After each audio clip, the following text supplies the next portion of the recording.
Fresno County has experienced significant success in reducing the number of homeless individuals in Fresno, as shown by a 55% drop in the number of unsheltered homeless individuals in Fresno from 2013 to 2015.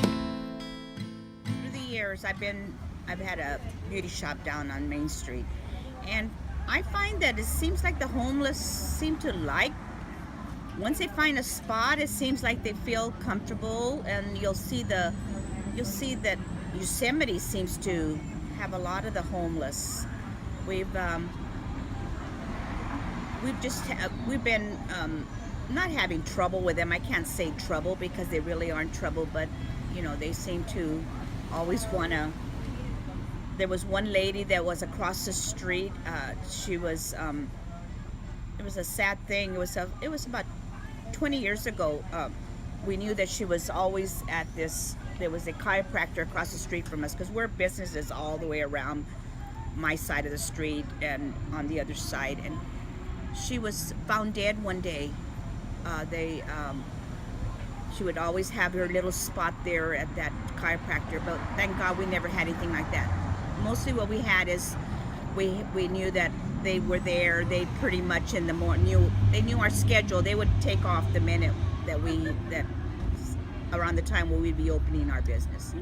I've never asked them, but my opinion is I think you have your sheltered, the homeless that are sheltered, and then I think the ones that we encounter are unsheltered. I think the two are separate.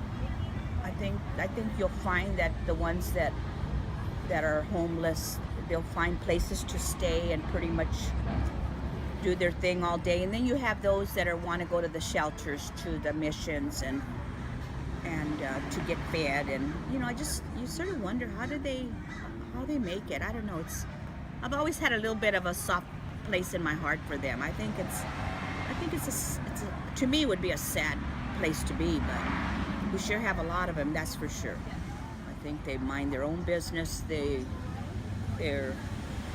They're just in a bad, time in their life, or maybe obviously a lot of them choose to live like that.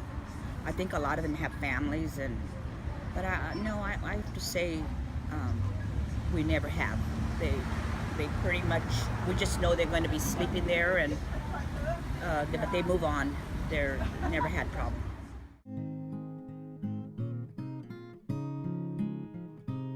Another study found that individuals who remain chronically homeless frequently suffer debilitating effects of serious mental illness and addiction, and that involvement in a homeless shelter support program with psychiatric resources and services led to significant improvements in mental, behavioral, and psychiatric conditions.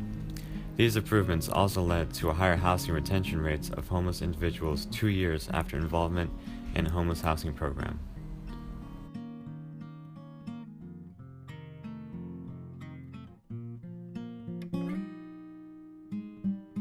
The definition of shelter is now emergency services with case management. So when someone comes to us, if you came to us today, which we get people of all ages, so if anyone came to us today and said, I need help, I'm homeless, I just lost my apartment, I just got kicked out of school, whatever the case may be, we provide for your need 24 hours a day. There's no wait in line at 7 o'clock at night to get a shelter bed. There's nothing like that. It's emergency services with case management. So the moment you come to us, we will provide for your greatest need, whether that takes a night of housing or many nights of housing to get you to that next step. So that's what we do. To the tune of about 35 to 4,000 people a year come through our front door for emergency services with case management. To get you back into society. That's our ultimate goal. If you're homeless and you're at the hospital and you got discharged from the hospital with an open wound that needed wound care, you can come to our respite center. We have 10 beds here. And so you would come to respite, you would recover with us, and we would hopefully move you into case management, eventually getting you back into society. That's our ultimate goal. Mom and kids, if you're an addicted mother and you have children, you would come to our Women and Children's Shelter or facility, and we would provide an 18-month life recovery program, you and the kids, and we would raise up the entire family at one time and get you back into society and get you back into life. If you're a single man, if you're coming through addiction or mental illness or any of a number of other things, you would come through our Men's Academy. 18-month recovery program, and we would give you life change and we would move through. If you were hungry, we'd serve meals to you. We are directly connected with the Housing Authority, with mental health services, everyone. And our ultimate goal is not just housing, but health. Right? And we don't want people to be on the Fresno Shuffle. We want them to get the right care at the right place the first time. So, how does the rescue mission do that? You ring our doorbell at 10 o'clock tonight, 2 in the morning tonight, and you come and stay with us. The next morning, we wake up, we walk you over to the Pavarello house, where the map point is located, the physical building, and we sit down and we do an intake form. It takes about an hour, and at the end of that hour, we determine whether or not you're eligible for housing. If you are eligible for housing, we can get you housing immediately, or at least get you on the list for housing immediately. And then in the meantime, we will put you in transitional housing until we can get you permanent housing. The Housing First model works, but it only works if services are provided to correct the systemic issues that a person has.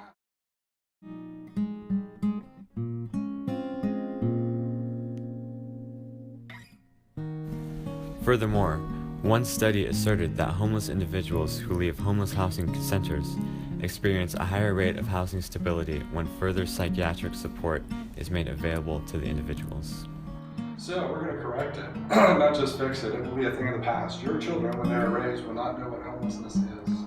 They'll have to go read history books to find out that there was a homeless epidemic throughout the United States at one point. The reason I say that is we are working, as well as many other groups, collectively as a network called Community Conversations. And our ultimate goal is to end chronic homelessness by 2018.